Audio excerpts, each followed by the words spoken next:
I have posted some supplementary problems in the homework section of Schoology. Those are supplementary.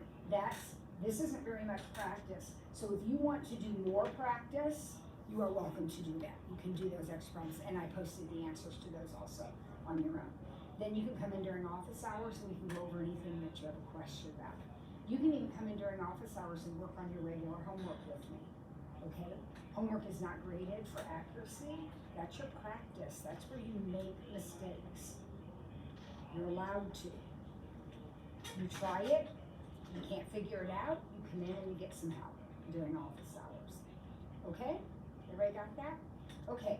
Can't remember what I've already told you. Binder to keep everything organized because I'm going to give you a ton of papers. I have extra binders up here. You're welcome to take one. I am the queen of recycling. So at the end of the year or during the summer, I just walk around and anything I find, I try to have a use for. So you are welcome to one of those, or for another class. If you need a binder for another class too, take two different sizes there. Everything we do in pencil. Right down here is a little pink container full of all the pencils that I find laying in the hallways. You're free, those are free to you. Take one if you forget to bring your own pencil. Now, most of those do not have erasers and they're not in super good shape. I keep the good ones for myself. So you know, that's a last resort. Hopefully you'll have your own pencil. But if you don't, that's where you'll get it. Tomorrow when you come into class, you'll pick your seat, and that will be your seat until I learn everybody's names. I don't know everybody's names yet, and so that's how we'll do it. The back row will be off limits. This is a small enough class that we don't need to sit in the back row. Also, you'll see I am videoing this because I do video every lesson and post it in Schoology. So if you are absent for any reason, or if maybe the lesson is just hard for you and you need to rehear it, you can do that. It'll be posted for you to review. Let's see, is there anything else we need to talk about? Oh, you need a graphing calculator. You should have had one last year. How many of you already have a graphing calculator? Okay, you need one. You need one, ideally of your own. We do have a limited supply. They no longer rent them in the library, but I am in charge now of renting them, I guess. So I do have a limited supply.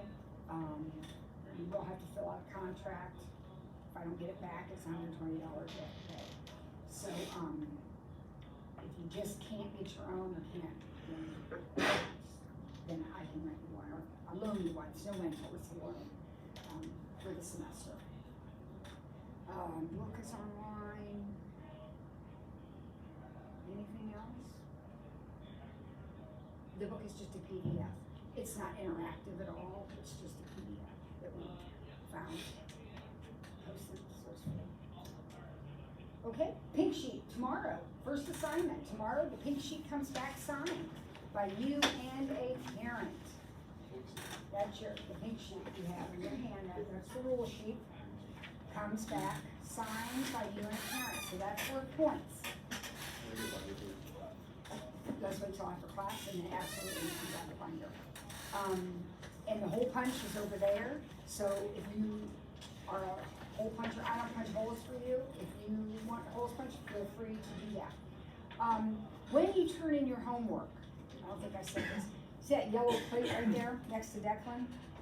That yellow platter thing? That's where your homework goes. That's the pre-cal plate. That's where all your homework goes, or anything you're turning into me, homework or other things. Whatever you're turning into me goes in that plate. Okay, and then I will get it back to you, graded for completion on homework, just completion. If you are absent, you'll want to check, or you might just check with a classmate, hey, did she hand anything out? And if I did, it will be back in that bin behind Mr. Noit's that says CP on it. That little crate on the floor says CP on it. That's where I put all the extra handouts. So at the end of today, all this stuff, the extras I have, are going in that tub back there. And then you're responsible for picking one up. If you lose your homework packet, I don't make a bunch of extras of those, it's wasteful. If you lose yours, it's in Schoology, you can print a new one, in the homework packet. So when we turn in our homework, and I apologize if I'm repeating myself, remember I'm 63, it's hard to remember when you're my age. This page 1, P1 homework, when it's due, you'll rip it off, just rip it off, put it in the plate, and then right underneath P1 is the P2 homework. And when it's due, you'll rip it off and put it in, and each time you have an assignment due, you just rip it off and put it in the plate. Again, the homework is front only, not sure what's on the backs. Okay. I hope I hit all the highlights, but if I didn't, you can certainly ask me at any time, okay? Office hours, they told me a couple weeks ago that last year I had more kids come to office hours than anyone. I'm proud of that. I want you to come in and get extra help. I want you to come in and let me help you figure stuff out. But you gotta come in. I'm not gonna track you down. I'm here. I'll be sitting right here. And you come in and we'll work on whatever you want to work on. Okay? All right, well, let's get our notes out. And let's begin with P1.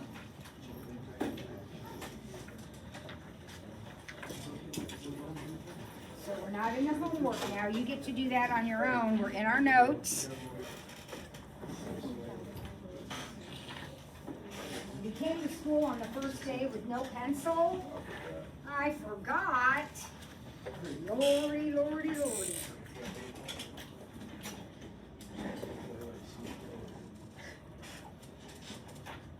All right, so here we go. P1, 15/8.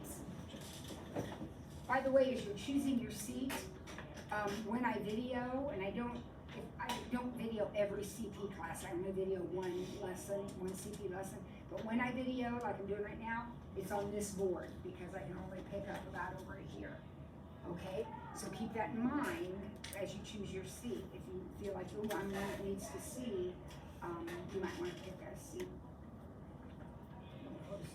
All right, 15/8, little improper fraction. We're going to change it into a decimal. You know how to do this. How do you change a decimal into a fraction into a decimal? You divide. This is a division problem, isn't it? So it's top divided by bottom.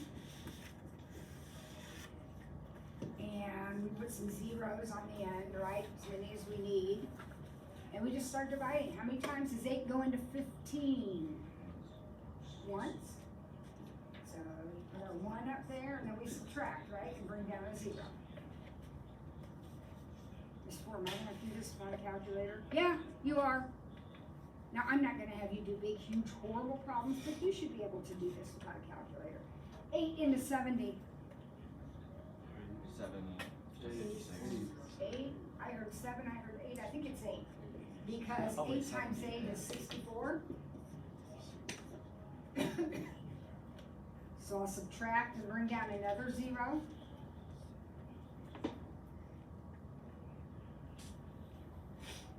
How many times does 8 go into 60? 7. That's a 7.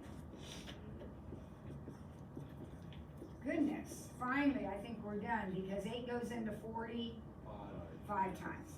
So finally we are done. And our decimal is 1.875. That guy is called a terminating decimal, because it did indeed stop. It terminated. It stopped. That's called a terminating decimal. Now, what about negative 11/6? Well, aren't we going to do the same thing? Does the negative change anything about the work that I do? No. It's just going to mean my decimal, whatever my decimal turns out to be, it will be a negative number. Right? All right, so here we go. 6 goes into 11 once. 6 goes into 50 8 times. Good job. Oh, shoot, 6 goes into 20. 3 zones. 3. What's happening here? Starting to repeat. It's gonna repeat. And so I can either keep dividing and keep putting on 3s, or what else can I do if I don't want to do that? Just put a little bar over that, and that means that it repeats. So this is a repeating decimal. So we have a terminating and a repeating decimal. Those are the two kinds of decimals that make up rational numbers. Rational numbers are terminating or repeating decimals.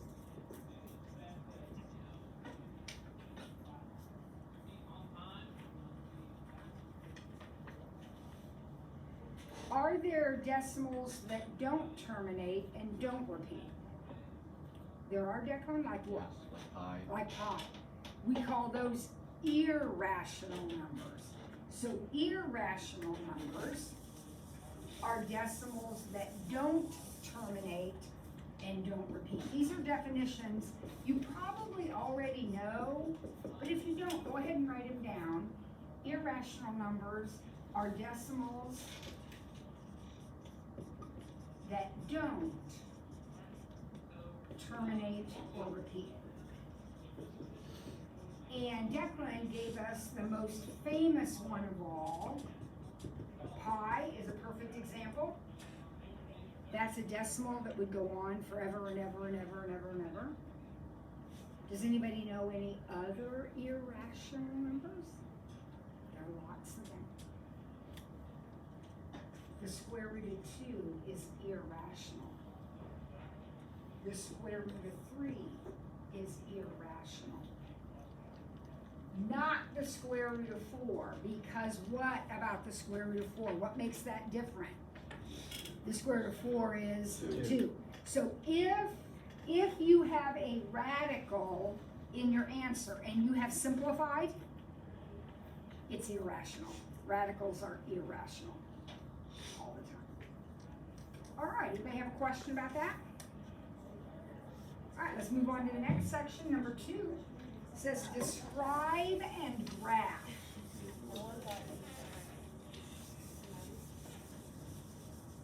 Describe and graph.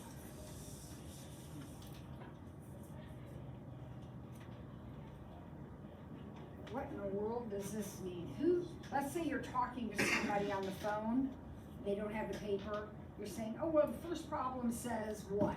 What does this say? X is greater than 3.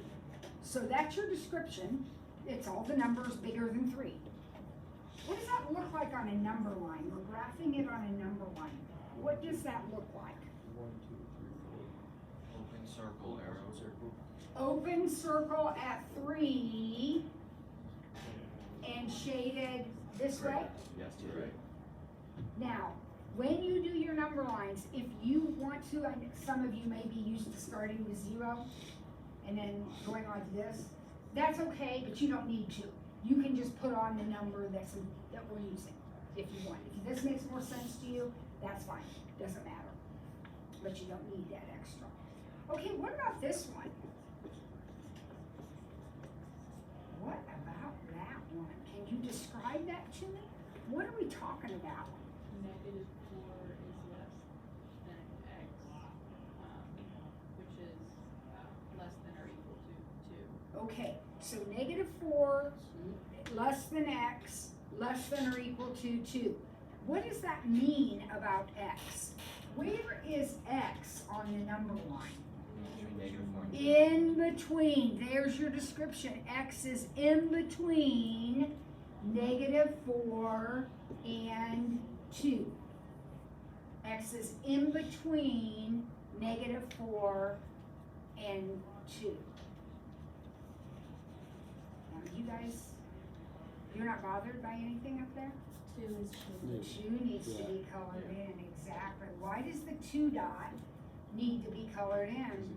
Just a or equal. Because it has an or equal to on it, right?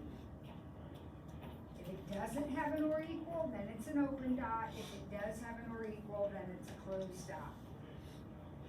Any question about that? Okay, I'm looking around and I see a lot of people without their lanyards on. Guys, those need to be on, okay? You're forcing us to give you a couple days grace. I don't think seniors need any grace personally. I think you know the uniform. So I'll tell you today, get them on.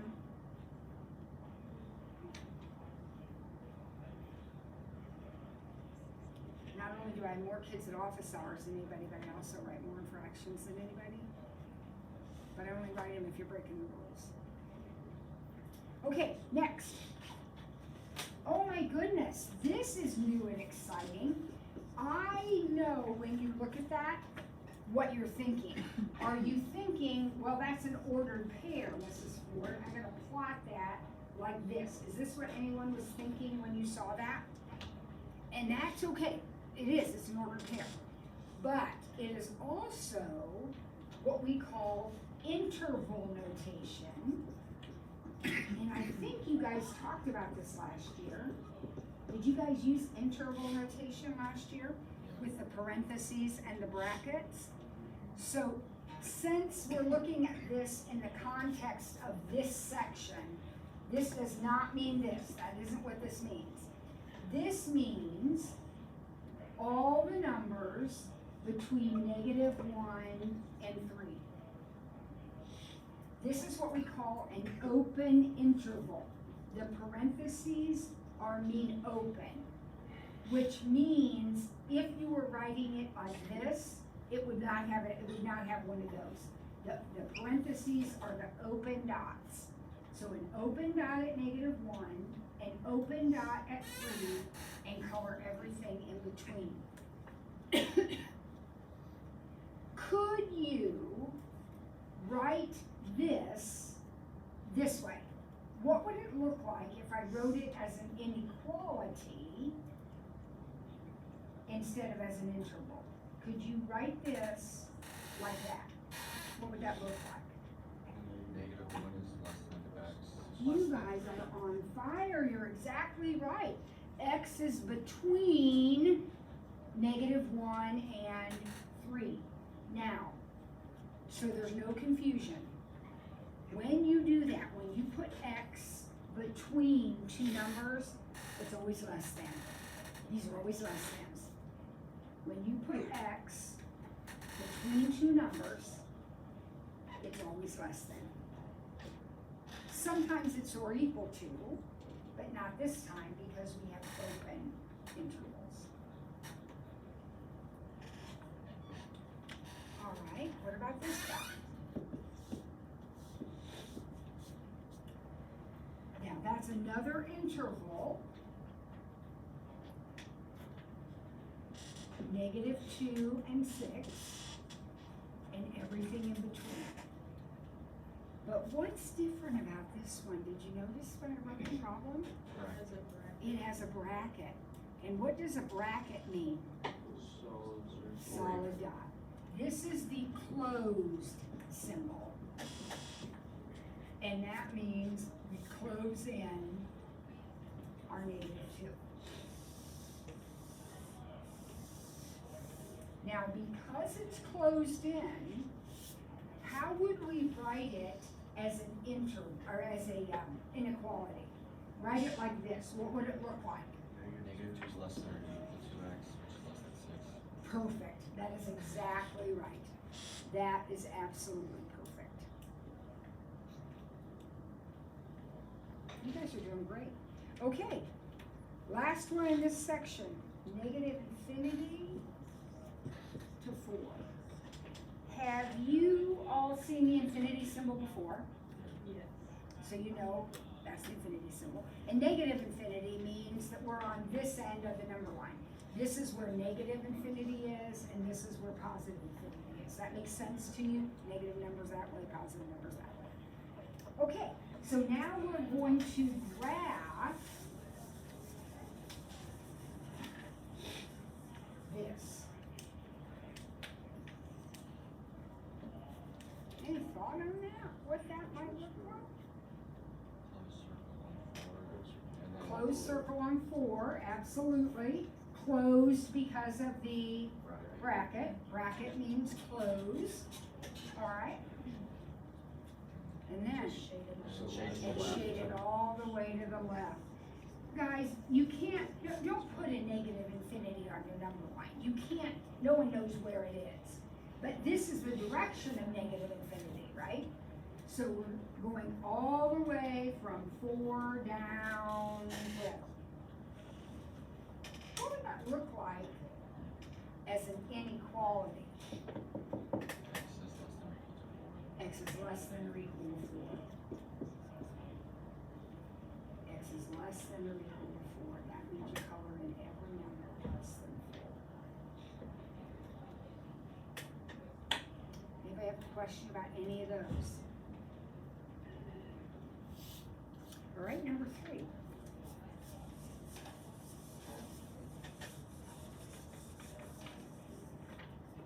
Write as an inequality. Oh, we've already practiced this. So that's an interval. You know what that graph would look like.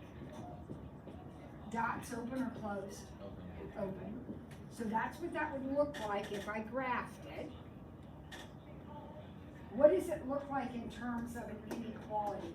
When you use less thans and greater thans, that's called an inequality. So what does it look like as an inequality? 4 less than X less than 6. Perfect.